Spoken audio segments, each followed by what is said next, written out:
56th time these two have gone head-to-head. Steph and LeBron became just the third pair of opposing players, each aged 37 or older, to have 30 points in the same game. They joined Jordan and Malone back in 2001 and Dirk in his last home game in 2019 against Jamal Crawford. Here they both are after the game.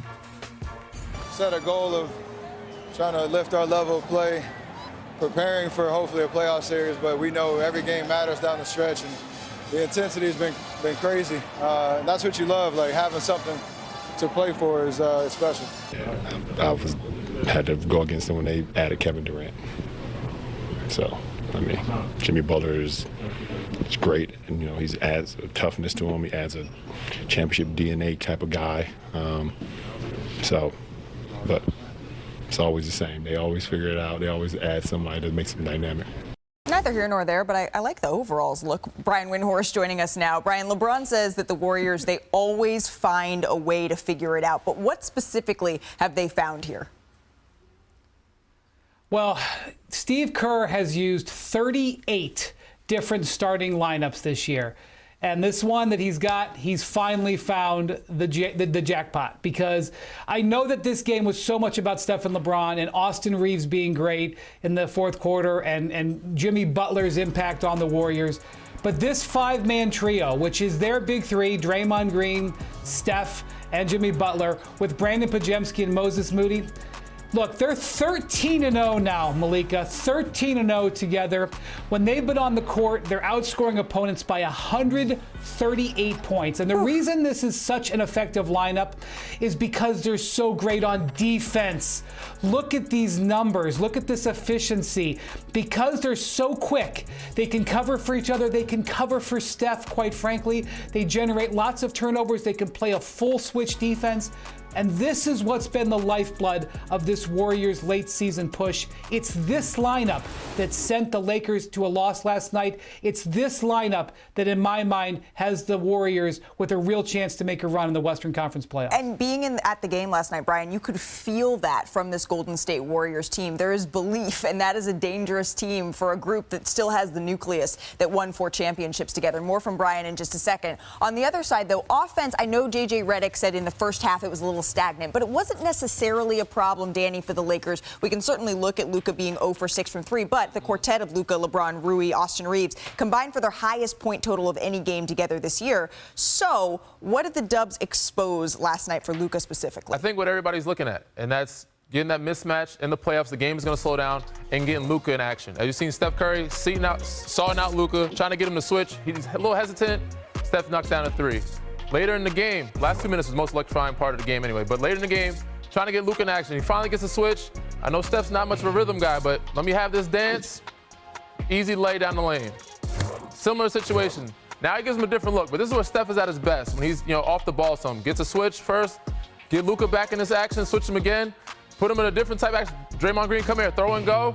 Luka's not used to guarding that type of action. Wide open 3, Steph, 37 points to finish the game. Yeah, so Luka Doncic, certainly it wasn't his best game in a Los Angeles Lakers uniform here. We're going to get to more on that in just a minute. The Lakers, they had some defensive weaknesses exposed, but on the flip side of all of this, as we say hello to our friend Kendrick Perkins, the Golden State Warriors here, we got an appetizer from Brian Windhorst. Let's get the main course from you here, Perk, because you tweeted that Draymond has your Defensive Player of the Year vote. Why is that? What did he and the Warriors display last night?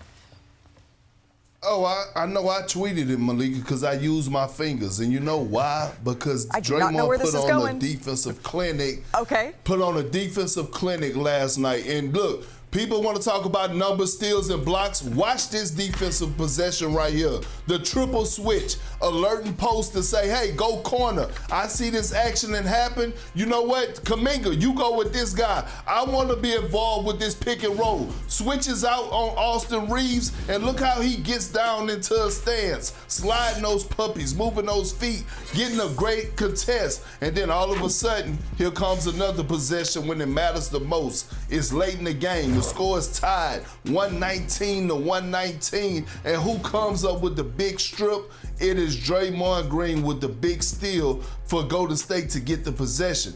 These are intangibles that you just can't teach, that doesn't show up in the box score. You just have to be a student of the game. You got to be a learner when you at a sponge, when you in the film room, when you at shoot around, knowing these type of situations. This is what a defensive player of the year look like, Draymond Green. The odds makers agree with you because they've completely flipped. He was as long as 100-1 in late February, Perk. Now he's the odds-on favorite. It was the perfect game to follow up the interview he had with us on NBA Today, where he said that he is the defensive player of the year and one of the most important defensive players of the last 20 seasons. Now, Green, he played a major part in bottling up Luka, as we just showed. Let's hear from Luka Doncic, who shouldered the blame after the loss. That performance for me is unacceptable, you know. When I play like that, it makes for the team harder to win, so just got to figure that out. Okay, so this is go time for the Lakers here. They've now won just 6 of their last 15 games after winning 13 of their 15 prior. So Brian Windhorst, Luka says he has to be much, much better. I think we can all see that. Is it as simple as turning a switch? That's what the Lakers need to do to solve their issues here? Well, the Lakers just don't have much of a margin for error, and they really need Luka to be great. And though that record dipped really when LeBron got hurt, that groin injury required more from Luka, and he did have some good games, Malik. I don't want to make it sound like he's playing poorly, Absolutely. but he did not make an impact in the fourth quarter of this game. This was a playoff-level game. We saw LeBron and Steph and Austin Reeves and Jimmy Butler and Draymond Green making plays all over the place. And number 77 was nowhere to be found. He didn't make his presence felt at all. And if you look at his numbers with the Lakers, 41% shooting, 26 points. He's got good, assists and rebounds, but he is not being the difference maker like we know he can. And he does look healthier. He has gotten his feet up underneath him. But for the Lakers, with this particular roster, to get where they need to go and to win all these high leverage games, Luka's got to put his fingerprints on the game. And it's just not something that's happened very much. He's got time. Obviously, there's still lots of opportunity. It didn't happen last night, and it hasn't happened a lot over the last 3-4 weeks. Perk's face is telling me he has a little bit more of a blunt assessment of this situation. What you got, Perk? And I do. He doesn't have time, Wendy. Like, we're going into the postseason. And Luka's biggest issue has to be addressed in the offseason. He's out of shape.